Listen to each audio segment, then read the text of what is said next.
Hello and welcome to episode 594 of the Daily Sales Message podcast, where every single day I share a piece of simple and actionable advice. It's designed to help you feel more confident and sell more stuff too.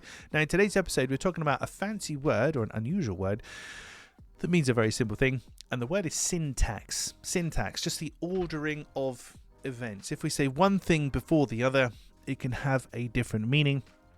And different implication, and where this comes into play really is this notion of selling the destination, not the journey.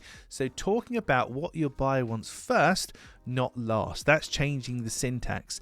I'll give you an example. The classic example I use is airline adverts. So in an airline advert, they can either say, would you like to buy a plane seat?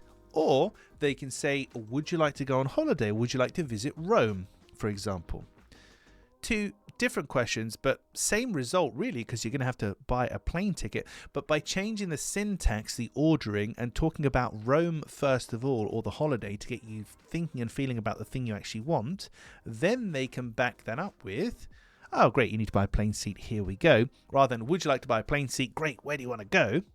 Now it seems like a really pedestrian, obvious, almost stupid example to give you, but this is the reason I'm in business, and this is where lots of people fall down, where intellectually, we can appreciate and understand that selling the destination, not the journey, selling Rome, not an economy class seat, is the way forward. That's what we should be doing. But are we actually doing that in our own offering? So I want you to reflect on your own website today, your own communications, social media, etc. Are you selling a destination, or are you selling the journey? Because we're all inclined to sell the journey and talk about the boring details, the things that matter to us, the features, not the sexy, attractive benefits that matter to our buyers.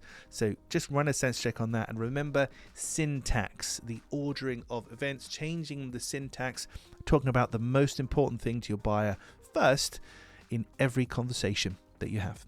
Right, that's it for this episode of the podcast. Tomorrow, in episode 595, we're going to be talking about a CTA, a call to action, but a slightly different CTA, a slightly different call to action that you can use. But I'll explain more about that in tomorrow's episode. In the meantime, if you haven't already, hop on over to LinkedIn, connect with me there, shoot me a DM, let me know what you like about the podcast. It's always great to hear from my listeners and viewers from around the world.